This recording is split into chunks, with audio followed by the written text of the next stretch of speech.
Hello, வணக்கம். இது உங்கள் study with Darshan YouTube channel. நம்ம இந்த வீடியோல ஆகஸ்ட் 14 தேதிக்கான கரண்ட் அஃபேர்ஸ் பார்க்க போறோம். டுடே கரண்ட் அஃபேர்ஸ் பார்க்கிறதுக்கு முன்னாடி எஸ்டர்டே கரண்ட் அஃபேர்ஸ் ரிவிஷன் பார்க்கலாம். நம்ம எஸ்டர்டே நான் மென்ஷன் பண்ணிருப்போம் ஆகஸ்ட் 14, 15 இந்த 2 டேஸ்க்கு வந்து நம்ம சேனல்ல ஆஃபர் போட்டிருக்கோம். ஸோ அந்த ஆஃபர் டீட்டெயில் டிஸ்கிரிப்ஷன்ல இருக்கு, செக் பண்ணி பார்த்துக்கோங்க. Whole batch current affairs subscription last 12 மந்த்துக்கு ஆஃபர் இருக்கு. இண்டிபெண்டன்ஸ் டே ஆஃபர் ஆகஸ்ட் 14, 15 இந்த 2 டேஸ்க்கு மட்டும் இருக்கும். செக் பண்ணி பார்த்துக்கோங்க. கான்டாக்ட் நம்பர் டிஸ்கிரிப்ஷன்ல இருக்கு, நீங்க கான்டாக்ட் பண்ணியும் கேட்கலாம். சரிங்களா? இப்போ நம்ம ரிவிஷன் பார்க்கலாம். ஒவ்வொரு கொஸ்டினுக்கும் ஆன்சர் வந்து நீங்க கமெண்ட் பண்ண ஆரம்பிச்சிருங்க. ஃபர்ஸ்ட் கொஸ்டின், அதிகபட்ச மக்களவை உறுப்பினர்கள் எண்ணிக்கை டேஷ். இப்போ தற்போதைய அப்படின்னு கேட்டா 543, அதிகபட்ச அப்படின்னு கேட்டா அதுக்கு 545, சாரி 550. அதிகபட்சமா 550, தற்போதைய 543. டாடா சன்ஸ் நிறுவனத்தின் தலைவர் பதவியிலிருந்து விலகுவதாக அறிவித்தவர் யார்? ஆன்சர் என் சந்திரசேகரன். புற்றுநோயை நோட்டிஃபையபிள் டிசீஸாக அறிவிக்க எத்தனை மாநிலங்கள் மற்றும் யூனியன் பிரதேசங்களுக்கு உச்சநீதிமன்றம் உத்தரவிட்டுள்ளது? ஆன்சர் 19. உதாரா சக்தி 2026 பயிற்சி எந்த இரு நாடுகளுக்கு இடையே மேற்கொள்ளப்படுகிறது? ஆன்சர் வந்து இந்தியா மற்றும் மலேசியாவுக்கு இடையே. இப்போ மலேசியால ஸ்டார்ட் பண்ணிருக்காங்க இந்த எக்ஸசைஸ். ஐஎன்எஸ் ஸ்ருதி ரோந்து கப்பலை எந்த நிறுவனம் வடிவமைத்துள்ளது? Answer Garden Reach shipbuilders and engineers நிறுவனம் தான் வடிவமைச்சிருக்காங்க. சுரங்கங்கள் மற்றும் கனிமங்கள் மேம்பாடு மற்றும் ஒழுங்குமுறை சட்ட திருத்த மசோதா 2026 எந்த சட்டத்தின் கீழ் திருத்தம் மேற்கொள்கிறது? சுரங்கங்கள் மற்றும் கனிமங்கள் மேம்பாடு மற்றும் ஒழுங்குமுறை சட்டம் 1957 தான் அமெண்ட் பண்ணது. பிரிட்டனின் கட்டமைப்பு மற்றும் செயல்முறைக்கான நிபுணத்துவ ஆலோசகராக நியமிக்கப்பட்டுள்ள இந்திய வம்சாவளி யார்? ஆன்சர் கௌதம் ரங்கராஜன். சர்வதேச இளைஞர் தினம் எந்த நாளில் அனுசரிக்கப்படுகிறது? ஆகஸ்ட் 12ஆம் தேதி செலிப்ரேட் பண்றோம். வெற்றி தமிழ்நாடு முதலீட்டாளர் மாநாடு எங்கு நடைபெற உள்ளது? ஆன்சர் சென்னையில நடைபெற்றது. 2026ஆம் ஆண்டுக்கான ஹாக்கி உலகக்கோப்பை போட்டி எங்கு நடைபெற உள்ளது? ஆன்சர் பெல்ஜியம் மற்றும் நெதர்லாந்துல 16வது எடிஷன் வந்து ஸ்டார்ட் பண்றாங்க. Triumph of the Indian republic, my life my struggles என்பது யாருடைய சுயசரிதை நூல்? ஸோ முன்னாள் குடியரசுத் தலைவரான ராம்நாத் கோவிந்த் அவர்களுடைய சுயசரிதை நூல் தான் இது. இப்போ நம்ம டுடே கரண்ட் அஃபேர்ஸ் பார்க்கலாம். August 14 today current affairs. அதுக்கு முன்னாடி நம்ம ஒரு குவாட் பார்த்துட்டு ஸ்டார்ட் பண்ணலாம். ஆல்பர்ட் ஐன்ஸ்டீன் சொன்ன ஒரு குவாட் கவனிங்க. Life is like riding a bicycle. To keep your balance, you must keep moving. அதாவது நம்ம வாழ்க்கை அப்படிங்கிறது என்னன்னா ஒரு மிதி வண்டியை ஓட்டுற மாதிரி தான். பெடல்ஸ் வந்து சம்டைம்ஸ் கீழே போகும், மேலே வரும், சம்டைம்ஸ் நம்ம விழுகிற மாதிரி எல்லாம் வரும். அப்போ நம்ம அந்த ஸ்ட்ரகிள்ஸ் எல்லாம் தாண்டி நம்ம என்னதான் பண்ணி ஆகணும்? மூவ் பண்ணி தான் ஆகணும். நம்ம உங்களுக்கு பேலன்ஸ் வேணும் அப்படின்னா பேலன்ஸ் கிடைக்கிறதுக்கு நம்ம தொடர்ந்து மூவ் பண்ணிட்டு தான் இருக்கணும். வாழ்க்கையே அப்படிதான், நம்ம வந்து மிதி வண்டி ஓட்டுற மாதிரி தான். அங்கங்கே நமக்கு வந்து ஸ்ட்ரகிள்ஸ் வரும். ஸோ அதை பேலன்ஸ் பண்ணாதான் அதை பேலன்ஸ் பண்ணா நீங்க தொடர்ந்து மூவ் பண்ணாதான் என்ன ஆகும்? பேலன்ஸ் கிடைக்கும். சரிங்களா? இப்போ நம்ம டுடே கரண்ட் அஃபேர்ஸ் பார்க்கலாம். Index and report. QS உலக பல்கலைக்கழக தரவரிசை 2027 இந்தியா உலக அளவில் எத்தனையாவது அதிக பிரதிநிதித்துவம் கொண்ட நாடாக உருவெடுத்துள்ளது? ஸோ QS அப்படிங்கிறது குவாக்வாரலி சைமன்ஸ். இது லண்டனை பேஸ் பண்ண உயர்கல்வி நிறுவனங்களை தரவரிசைப்படுத்தக்கூடிய ஒரு நிறுவனம் தான் QS. ஸோ QS வந்து 2027க்கான யூனிவர்சிட்டிஸ் ரேங்கிங்கை வந்து ரிலீஸ் பண்ணியிருக்காங்க. அதுல இந்தியாவிலேருந்து ஒரு 55 யூனிவர்சிட்டிஸ் இடம்பெற்றிருக்கு. 2015 பார்த்தீங்கன்னா ஒன்லி 11 யூனிவர்சிட்டி தான் இடம்பெற்றிருந்தது. இப்போ 55 யூனிவர்சிட்டி இடம்பெற்று அதிகமான யூனிவர்சிட்டி அந்த பட்டியலில் இடம்பெற்ற நாடாக 5வது இடத்தை நம்ம இந்தியா பிடிச்சிருக்கு. So 5th place. So QS உலக பல்கலைக்கழக தரவரிசை ரிலீஸ் பண்றது குவாக்வாரலி சைமன்ஸ் ரிலீஸ் பண்றாங்க. 2015 இந்தியாவிலேருந்து 11 யூனிவர்சிட்டிஸ் தான் இருந்துச்சு. இப்போ 2027 52 யூனிவர்சிட்டிஸ் வந்து அங்கே பிளேஸ் ஆயிருக்கு. ஸோ அதன்படி அதிகமான யூனிவர்சிட்டிஸ் இடம்பெற்ற நாடுகள் வரிசையில 52 யூனிவர்சிட்டியோட நம்ம இந்தியா 5th பிளேஸை பிடிச்சிருக்கு. இப்போ இந்தியாவிலேருந்து இந்த தரவரிசையில நம்ம இந்திய அளவுல பார்க்கும்போது ஃபர்ஸ்ட் பிளேஸ் அப்படின்னு பார்த்தோம்னா சென்னை ஐஐடினா ஃபர்ஸ்ட் பிளேஸ்ல இருக்கு. சாரி ஐஐடி டெல்லி வந்து 118வது இடத்தை பிடிச்சிருக்கு. அதுக்கடுத்து இந்தியாவிலேருந்து செகண்ட் பிளேஸ் வந்து ஐஐடி பாம்பே, அது 134வது இடத்தை பிடிச்சிருக்கு. உலக தரவரிசையில. இந்தியாவிலேருந்து 3வது இடத்தையும் உலக தரவரிசையில 170வது இடத்தையும் ஐஐடி மெட்ராஸ் பிடிச்சிருக்கு. அடுத்து IIT Kharagpur, next Indian institute of science Bangalore வந்து அடுத்து இந்தியாவிலேருந்து 5th பிளேஸை பிடிச்சிருக்கு. சரிங்களா, இதை பார்த்துக்கோங்க. அதே மாதிரி NIRF ரேங்கிங் நம்ம தேசிய அளவில் ரிலீஸ் பண்றாங்க இல்லையா, அதுல சென்னை ஐஐடி தான் தொடர்ந்து 1st பிளேஸை பிடிச்சிருக்கு அப்படின்னு சொல்லி நம்ம பார்த்துருப்போம். அடுத்து ரீசன்ட் நியூஸ் சமீபத்தில் உள்ள இண்டெக்ஸ் அண்ட் ரிப்போர்ட்லேருந்து சுற்றுச்சூழல் செயல்திறன் குறியீட்டுல இந்தியா வந்து 176வது இடத்த பிடிச்சிருக்கு.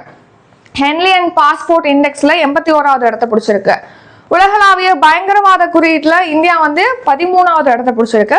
அடுத்து ஹாப்பினஸ் இண்டெக்ஸ்ல இந்தியா 116வது இடத்த பிடிச்சிருக்கு. உங்களுக்கான கொஸ்டின், இப்போ SDG இண்டெக்ஸ் ரிலீஸ் பண்ணாங்க இல்லையா, அதுல இந்தியா எத்தனையாவது இடத்த பிடிச்சிருக்கு? இதுக்கான ஆன்சர் கமெண்ட் பண்ணுங்க. அதே மாதிரி இந்த 2013க்குள்ள, அதாவது 2030ஆம் ஆண்டுக்குள்ள நம்ம 17 கோல்ஸ் ரீச் பண்றதுக்கு டார்கெட் இருக்கு இல்லையா, அதுல எத்தனை % மட்டும்தான் இந்தியா ரீச் பண்ணும் அப்படின்னு சொல்லிட்டு அந்த SDG இண்டெக்ஸ்ல சொல்லியிருப்பாங்க. இதுக்கான ஆன்சரும் கமெண்ட் பண்ணுங்க. கமெண்ட் பண்ணும்போது கொஸ்டின் ஆஃப் த டே அப்படின்னு போட்டு கமெண்ட் பண்ணுங்க. ஓகேங்களா? சரி, இப்போ நேஷனல் கரண்ட் அஃபேர்ஸ் பார்க்கலாம். அடுத்து, ஒரே மூலிகை ஒரே தரநிலை என்ற முன்னெடுப்பானது எந்த ஆண்டு தொடங்கப்பட்டது? அதாவது one herb one standard initiative. இது 2022ல லான்ச் பண்ணியிருப்பாங்க. ஸோ இப்போ ஒரே மூலிகை ஒரே தரநிலை அப்படின்னு சொல்லி பார்க்கணும் இல்லையா. இது என்னன்னா, ஒரு மூலிகை இருக்கு அப்படின்னா அது தரமானது, அதுக்கான ஸ்டாண்டர்ட் இருக்கும் இல்லையா, இதெல்லாம் வச்சு தரமானதுன்னு சொல்லிட்டு நிர்ணயிப்பாங்கல்ல. ஸோ அதை ஒரே மாதிரியான தரநிலையை கொண்டு வரணும் அப்படிங்கிறதுக்காக. ஃபார் எக்ஸாம்பிள், இப்போ ஒரு ஸ்டூடெண்ட் படிக்கிறாங்க, நல்லா படிக்கிற ஸ்டூடெண்ட் அப்படின்னு சொல்லணும்னா ஒவ்வொரு இதுல ஒவ்வொருத்தவங்க கிரைட்டீரியா வச்சிருப்பாங்க. நல்ல ஸ்கோர் இந்த எக்ஸாம்ல பண்ணானா அந்த பையன் நல்லா படிக்கிறவன். டெய்லி 10 மணி நேரம் படிக்கிறாங்க, 8 மணி நேரம் படிக்கிறாங்கன்னா அவங்க நல்லா படிக்கிறவங்கன்னு சொல்லிட்டு வெவ்வேறு தரநிலைகள் நம்ம நிர்ணயிக்கிறோம் இல்லையா. அந்த மாதிரி மூலிகைகளுக்கு நிறைய ஸ்டாண்டர்ட் ஒவ்வொரு விஷயத்துல ஆயுஷ் அமைச்சகம் வந்து ஒரு ஸ்டாண்டர்ட் யூஸ் பண்றாங்க. இப்போ மாடர்ன் மெடிக்கல்ல ஒரு ஸ்டாண்டர்ட் யூஸ் பண்றாங்க. ஸோ அது வந்து கிளாஷ் ஆகுறதுனால ஒரே மாதிரியான தரநிலையை மூலிகைக்கு கொண்டு வரணும் அப்படிங்கிறதுக்காக தான் ஒரே மூலிகை ஒரே தரநிலை அப்படிங்கிற ஒரு இனிஷியேட்டிவ் 2022ல லான்ச் பண்ணியிருப்பாங்க. ஸோ மத்திய ஆயுஷ் அமைச்சகமும் சுகாதார அமைச்சகமும் இணைஞ்சுதான் இந்த தரநிலையை ஒருங்கிணைக்கக்கூடிய பணியை வந்து செய்யறாங்க.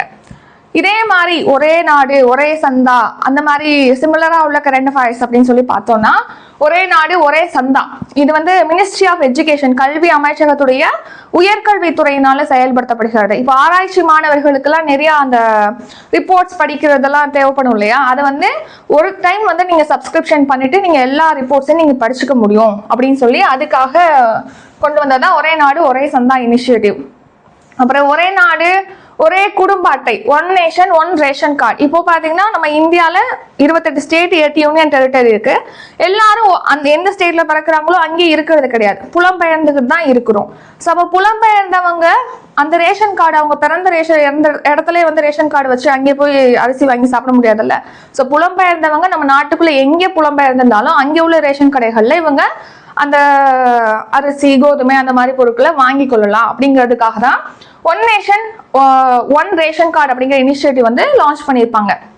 இது வந்து ministry of consumer affairs, food and public distribution, அதாவது நுகர்வோர் விவகாரங்கள், உணவு மற்றும் பொது விநியோக அமைச்சகத்தின் கீழ் இது செயல்படுத்தப்படுகிறது. அடுத்து ஒரே நாடு ஒரே தேர்தல். ஸோ இது சம்பந்தமா ஆய்வு செய்யறதுக்கு கூட நம்ம முன்னாள் குடியரசுத் தலைவர் ராம்நாத் கோவிந்த் அவர்கள் தலைமையில ஒரு உயர்நிலை குழு அமைச்சிருப்பாங்க. நம்ம நாட்டுல மக்களவை தேர்தலும் சரி மாநில சட்டப்பேரவை தேர்தலும் சரி ஒரே டைம்ல நடத்தப்படணும் அப்படிங்கிறதுக்காக தொடங்கப்படுற இனிஷியேட்டிவ் தான் இந்த ஒன் நேஷன் ஒன் எலெக்ஷன்ங்கிறது. அடுத்து ஒன் நேஷன் ஒன் ஃபெர்டிலைசர், அதாவது ஒரு நாடு ஒரே உரம். இப்போ மானியத்துல உரங்கள் அப்படிங்கிறது விவசாயிகளுக்கு கொடுக்குறாங்க. ஸோ பிரைவேட்ல தயாரிச்சிருந்தாலும் சரி, அந்த உரம் தயாரிக்கப்பட்டிருந்தாலும் சரி, மானியத்துல கொடுக்கக்கூடிய எல்லா உரமுமே பாரத் அப்படிங்கிற பிராண்ட் நேம்ல தான் வழங்கப்படும். அதுதான் ஒன் நேஷன் ஒன் ஃபெர்டிலைசர் அப்படிங்கிற இனிஷியேட்டிவ். அடுத்து ஒரே நாடு ஒரே மாணவர் அடையாள அட்டை, அப்பார் ஐடின்னு சொல்லிட்டு கொடுப்பாங்க. இது கல்வி அமைச்சகத்தின் சார்பில் செயல்படுத்தப்படுகிறது. இப்ப ஸ்டூடெண்ட் இருக்காங்க அப்படின்னா அவங்களுடைய எல்லா டீட்டெயில், அவங்களுடைய மார்க் லிஸ்ட், என்னென்ன மார்க் எந்தெந்த எக்ஸாம்ல வாங்கியிருக்காங்க அப்படின்னு சொல்லி எல்லா தகவலுமே வந்து டிஜிட்டல் முறையில இந்த ஐடியோட இணைச்சிருவாங்க. ஸோ அதுக்கான ஒரு இனிஷியேட்டிவ் தான் ஒரு மாணவர் ஒரு அடையாள அட்டை. இதே மாதிரி சிமிலரா உள்ள ஒரு ஸ்கீமை வந்து நீங்க கமெண்ட் பண்ணுங்க. இதுவும் உங்களுக்கான கொஸ்டின் தான், ட்ரை பண்ணுங்க. ஈஸியான ஒன்று இருக்கு. நேஷனல் கரண்ட் அஃபேர்ஸ், கேரளா மாநிலத்தின் பெயரை கேரளம் என மாற்றுவதற்கு தொடர்புடைய அரசியலமைப்பு பிரிவு எது? இப்போ நம்ம ஏற்கனவே கேரளாவுடைய பெயரை கேரளம் சொல்லி மாத்துறாங்கன்னு சொல்லி கேரளால தீர்மானமானதை நிறைவேற்றி மத்திய அரசுக்கு அனுப்பியிருப்பாங்க, சென்ட்ரல் கவர்மெண்ட்டுக்கு அப்படின்னு சொல்லி நம்ம பார்த்துருப்போம், பார்லிமெண்ட்டுக்கு அனுப்பியிருக்காங்கன்னு சொல்லி. ஸோ பார்லிமெண்ட் இதை வந்து பாஸ் பண்ணியிருக்காங்க. ஸோ அதனாலதான் அதை பத்தி பாக்குறோம் இப்ப மறுபடியும். ஸோ அதன்படி கேரளாவுடைய பெயர் வந்து கேரளன்னு சொல்லி மாற்றப்படுது. ஸோ இதுக்கு பார்லிமெண்ட் வந்து மாநிலத்துடைய பெயரை மாற்றுவதற்கு அதிகாரம் வழங்கக்கூடிய சட்டப்பிரிவு எது அப்படின்னு கேட்டா ஆர்டிகல் 3. ஸோ பார்ட் 1ல ஆர்டிகல் 1 to 4 இருக்கும். ஸோ இது என்னன்னா, இப்போ ஆர்டிகல் 1 அப்படிங்கிறது இந்தியா தட் இஸ் பாரத் அப்படின்னு சொல்லி இந்தியாவுக்கு 2 நேம் கொடுக்கக்கூடியதுதான். அதாவது இந்தியாவுக்கு இந்தியாங்கிற பேரு இருக்கு, பாரத் அப்படிங்கிற பேரும் இருக்கு. அதே மாதிரி இந்தியா வந்து யூனியன் ஆஃப் ஸ்டேட், அதாவது மாநிலங்கள் இணைந்த ஒரு பகுதி தான் இந்தியா அப்படின்னு சொல்லியிருப்பாங்க. இது எதை குறிக்குது அப்படின்னா, நீங்க மாநிலங்கள் பிரிஞ்சு போக முடியாது, ஸ்டேட் எல்லாம் ஒருங்கிணைஞ்சதுதான் இந்தியா அப்படின்னு சொல்றதுதான் பார்ட் 1ல ஆர்டிகல் 1. ஆர்டிகல் 2 என்ன அப்படின்னா, நம்ம இந்தியா ஒரு மேப் பார்த்துருக்கோம் இல்லையா, அதுல இருந்து புதுசா ஒரு நிலப்பரப்பை இணைக்கலாம். ஸோ நம்ம வெளிநாட்டு பகுதியை நம்ம நாட்டோட இணைச்சுக்கலாம் அப்படின்னு சொல்றதுதான் ஆர்டிகல் 2. அதுக்கு பார்லிமெண்ட்டுக்கு அதிகாரம் வழங்குறாங்க. ஆர்டிகல் 3 என்ன அப்படின்னா, நம்ம இந்தியா மேப் இருக்குல்ல, இதுக்குள்ளே நம்ம சஃபில் பண்ணிக்கலாம், நம்மளுடைய நேமை சேஞ்ச் பண்ணிக்கலாம், பவுண்டரிஸை மாத்திக்கலாம், ஒரு ஸ்டேட்டோட எல்லை பரப்பை குறைக்கலாம், கூட்டலாம், அந்த மாதிரி உள்ள ப்ரொவிஷன்லாம் தான் ஆர்டிகல் 3ல கொடுத்துருப்பாங்க. ஆர்டிகல் 4 என்ன அப்படின்னா, ஆர்டிகல் 2 and 3 இதுல ஏதாவது பார்லிமெண்ட் சேஞ்ச் கொண்டு வராங்க அப்படின்னா அதுக்கு நீங்க வந்து ஆர்டிகல் 368 படி கான்ஸ்டிடியூஷன் அமெண்ட்மெண்ட் பண்ணணும், அரசியலமைப்பு திருத்தம் பண்ணணுங்கிற அவசியம் கிடையாது. சிம்பிள் மெஜாரிட்டிலே பாஸ் பண்ணி ஆர்டிகல் 2 and 3ல நம்ம சேஞ்சஸை கொண்டு வந்துக்கலாம், அமெண்ட் பண்ணிக்கலாம் அப்படின்னு சொல்றதுதான் ஆர்டிகல் 4.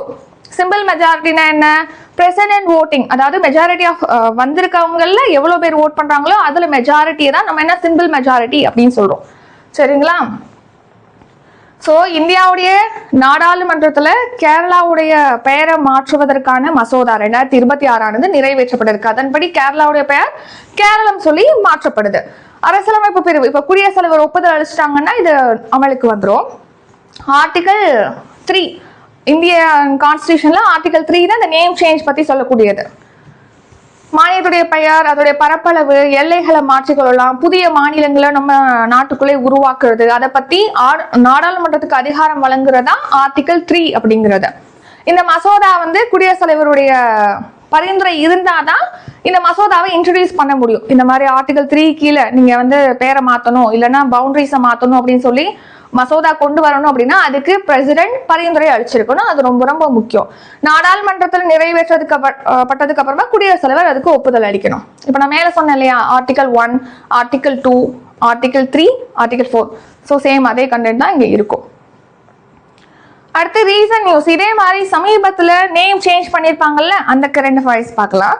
PMO அதாவது பிரைம் மினிஸ்டர் ஆபீஸ், பிரதமருடைய அலுவலகத்துடைய பெயரை இப்போ சேவா தீர்த் அப்படின்னு சொல்லிட்டு மாற்றம் செஞ்சிருக்காங்க. ஜலாலாபாத் நகரத்துடைய பெயரை வந்து பரசுராம்புரி அப்படின்னு சொல்லிட்டு பெயர் மாற்றம் செஞ்சிருக்காங்க. ராஜ்பவன் அதோட பேரை வந்து லோக் பவன் அப்படின்னு சொல்லி பெயர் மாற்றம் செஞ்சிருக்காங்க. ஃபோர்ட் வில்லியம் அதாவது வில்லியம் கோட்டை இருக்கு இல்லையா, அதோட பேரை வந்து விஜயதுர்க் அப்படின்னு பெயர் மாற்றம் செஞ்சிருக்காங்க.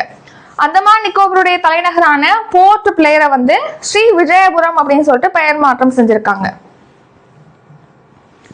நெக்ஸ்ட் இம்பார்ட்டன்ட் டே, பிரிவினை கொடூர நினைவு தினம் எந்த நாளில் அனுசரிக்கப்படுகிறது? ஆகஸ்ட் 14. அதாவது இந்தியா பாகிஸ்தான் ஒருங்கிணைந்த இந்தியாவா இருந்த நாடு இந்தியா பாகிஸ்தான் அப்படின்னு சொல்லிட்டு 2 நாடா பிரிஞ்சிச்சு இல்லையா. ஸோ ஆகஸ்ட் 14ல பிரிஞ்சிருக்கும். ஸோ அதை நம்ம நினைவு கூற வகையில பிரிவினை கொடுமைகள் நினைவு தினமானது நம்ம அனுசரிக்கிறோம் ஆகஸ்ட் 14. ஃபர்ஸ்ட் இந்த டே அப்படிங்கிறது 2021ல ஆகஸ்ட் 14ல நம்ம அனுசரிச்சிருக்கோம். மற்றொரு பெயர், இந்த டேயோடைய இன்னொரு பெயர் என்ன அப்படின்னா விபாஜன், விபிக்ஷா, விபிஷிகா, ஸ்மிருதி திவாஸ் அப்படிங்கிறத இதோட இன்னொரு நேம். 1947ல இந்தியா வந்து 2 நாடா பிரிஞ்சிருக்கும், பாகிஸ்தான் இந்தியான்னு சொல்லிட்டு. ஸோ அந்த டைம்ல உயிரிழப்புகள், இடப்பெயர்வுகள், மக்கள் பெரிய கவலைகளை சந்திச்சிருப்பாங்க. ஸோ அதெல்லாம் நினைவுகூறு வகையில தான் இந்த டே. அடுத்து இம்பார்ட்டன்ட் டே, இந்திய சுதந்திர தினம் எந்த நாளில் கொண்டாடப்படுகிறது? ஸோ நமக்கு ரொம்ப ஈஸியான ஆன்சர் கொஸ்டின் தான் இது. ஆகஸ்ட் 15. 1947 இந்தியா வந்து சுதந்திரம் அடைந்தது. இந்த வருஷம் 80வது சுதந்திர தினமானது நம்ம செலிப்ரேட் பண்றோம். சரிங்களா? இந்த வருஷம் தீம் கூட நம்ம யுவ சக்தி அப்படின்னு சொல்லிட்டு பார்த்திருப்போம். ஸோ இப்போ எதுக்காக எகைன் இதை பார்க்குறோம் அப்படின்னா, நிறைய அமெரிக்க மாகாணங்கள்ல இந்த ஆகஸ்ட் 15 இந்திய தினம் அப்படின்னு சொல்லிட்டு பிரகடனப்படுத்தியிருக்காங்க. அதனால தான் பற்றி பார்க்குறோம். நியூ ஜெர்சி இந்த மாதிரி அமெரிக்காவுடைய மாகாணங்களுக்குள்ளேயே அங்கே. அடுத்து நம்ம அந்த ஃப்ரீடம் ஸ்ட்ரகிளில் முக்கியமான ஈவெண்ட்ஸ்லாம் நம்ம வரிசையாக பார்த்துடலாம். ரொம்ப ரொம்ப இம்பார்ட்டண்டான ஈவெண்ட்ஸ். 1885 இந்திய தேசிய காங்கிரஸ் 1857 ஃபர்ஸ்ட் முக்கியமான ஈவெண்ட் அப்படின்னா முதல் இந்திய சுதந்திர போர் அப்படின்னு அதை சொல்லுவோம். சிப்பாய் கழகம் நடந்திருக்கும் 1857. அதுக்கப்புறமா இந்திய நேஷனல் காங்கிரஸ் வந்து தொடங்கியிருப்பாங்க 1885. 1905 வங்க பிரிவினை அப்படிங்கிறது நடந்திருக்கும் 1905. 1915 மகாத்மா காந்தியடிகள் அவர்கள் வந்து நம்ம நாட்டுக்கு வந்திருப்பாங்க. மகாத்மா காந்தியடிகள் நம்ம நாட்டுக்கு வந்த டேவை கூட நம்ம ஒரு ஸ்பெஷல் டேவா செலிப்ரேட் பண்றோம். அதையும் கமெண்ட் பண்ணுங்க. இது உங்களுக்கான கொஸ்டின் தான். ஸோ வரிசையா 1, 2, 3 சொல்லிட்டு கொஸ்டின் ஆஃப் த டேன்னு போட்டு ஆன்சர் பண்ணுங்க. அடுத்து ஜாலியன் வாலாபாக் படுகொலை 1919 நடந்திருக்கும். நான் கோஆபரேஷன் மூமெண்ட் 1920 நடந்திருக்கும். ஒத்துழையாமை இயக்கம்ங்கிறது. 1930 பாத்தீங்கன்னா உப்பு சத்தியாகிரகம் அப்படிங்கிறது நடந்திருக்கும். அடுத்து 1942 வெள்ளையனே வெளியேறு இயக்கம். ஆங்கிலேயர்கள் நம்ம நாட்டை விட்டு வெளியேறணும்னு சொல்லிட்டு 1942 ஸ்டார்ட் பண்ணிருப்பாங்க. அந்த டைம்ல கூட மகாத்மா காந்தியடிகள் வந்து செய் அல்லது செத்து மடி அப்படின்னு சொல்லிட்டு ஃபேமஸான ஒரு ஸ்லோகனையும் சொல்லியிருப்பாங்க. 1947 நம்ம இந்தியா ஆகஸ்ட் 15 சுதந்திரம் அடைஞ்சிருக்கும். 1950 இந்தியா குடியரசு நாடா மாறி இருக்கும். ஸோ இதெல்லாம் முக்கியமான ஈவெண்ட், ஞாபகம் வச்சுக்கோங்க. Next summit. வெற்றி தமிழ்நாடு முதலீட்டாளர் மாநாடு எங்க நடைபெற்றது? சயின்ஸ் சென்னையில தான். நம்ம எஸ்டர்டேவே கரண்ட் அஃபேர்ஸ்ல இந்த கொஸ்டின் பார்த்திருப்போம். சென்னையில நடந்துச்சு. இந்த முதலமைச்சர் ஜோசப் விஜய் அவர்கள் தான் இதை தொடங்கி வச்சிருப்பாங்க. இந்த மாநாட்டுல 97 புரிந்துணர்வு ஒப்பந்தங்கள் கையொப்பமாயிருக்குன்னு சொல்லியிருக்காங்க. எவ்வளவு முதலீடுகள் ஈர்க்கப்பட்டிருக்கு அப்படின்னா 67,452 கோடி ஈர்க்கப்பட்டிருக்கு. இதனால 1 லட்சத்துக்கும் மேல வேலை வாய்ப்புகள் அப்படிங்கிறது உருவாகும். ஸோ இப்போ டிஷ்யூ காகித திட்டம் அப்படிங்கிறது தொடங்கியிருக்காங்க திருச்சியில பாத்தீங்கன்னா மொண்டிப்பட்டியில 350 கோடி செலவுல பாத்தீங்கன்னா ஸ்டார்ட் பண்ணிருக்காங்க டிஷ்யூ காகித திட்டம். இந்த டிஷ்யூ பேப்பர்லாம் ப்ரொடியூஸ் பண்ணுவாங்களே அது. ஸோ அதன்படி தென்னிந்தியாவிலே ஃபர்ஸ்ட் டைம் வணிக ரீதியில டிஷ்யூ காகித உற்பத்திங்கிறது நம்ம தமிழ்நாட்டுல திருச்சியில அமைக்கப்பட்டிருக்கு. அடுத்து இன்டர்நேஷனல் லெவல்ல மெமரண்டம் ஆஃப் அண்டர்ஸ்டாண்டிங், அதாவது புரிந்துணர்வு ஒப்பந்தங்கள் அப்படிங்கிறது 7 ஒப்பந்தங்கள் சைன் ஆயிருக்கு கஜகஸ்தான் உள்ளிட்ட நாடுகளோட. இம்பார்ட்டன்ட் டே. உலக உறுப்பு தான தினம் எந்த நாளில் அனுசரிக்கப்படுகிறது? ஆகஸ்ட் 13 தான் இந்த உலக உறுப்பு தான தினம் அப்படிங்கறது நம்ம செலிப்ரேட் பண்றோம். ஸோ ஃபர்ஸ்ட் டைம் பார்த்தீங்கன்னா சக்ஸஸ்ஃபுல்லாக கிட்னி டிரான்ஸ்பிளான்ட் பண்ணியிருப்பாங்க. கிட்னி உறுப்பு மாற்று அறுவை சிகிச்சை வந்து சக்ஸஸ்ஃபுல்லாக 1954 ஜோசப் இ முர்ரே அவர்களால் மேற்கொள்ளப்பட்டிருக்கும். ஸோ அந்த டேவை நம்ம செலிப்ரேட் பண்ணுற வகையில், நினைவுற வகையில் தான் ஆகஸ்ட் 13 நம்ம இந்த உறுப்பு தான தினமாக செலிப்ரேட் பண்ணுறோம்.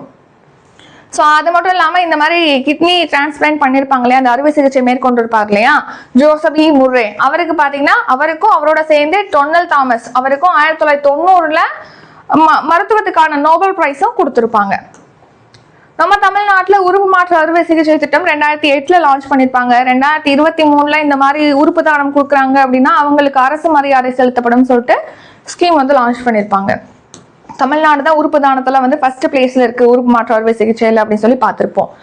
அடுத்த எக்கனாமி. ஜூலை 2026 சில்லறை பணவீக்கம் எத்தனை சதவீதமாக அதிகரித்துள்ளது? ஆன்சர் 4.45%. இப்போ ஜூன்ல பார்த்தோம் அப்படின்னா 4.38% இருந்துச்சு. இப்போ 4.45% இன்க்ரீஸ் ஆயிருக்கு. தொடர்ந்து சில்லறை பணவீக்கம் அப்படிங்கிறது இன்க்ரீஸ் ஆயிட்டே தான் இருக்கு.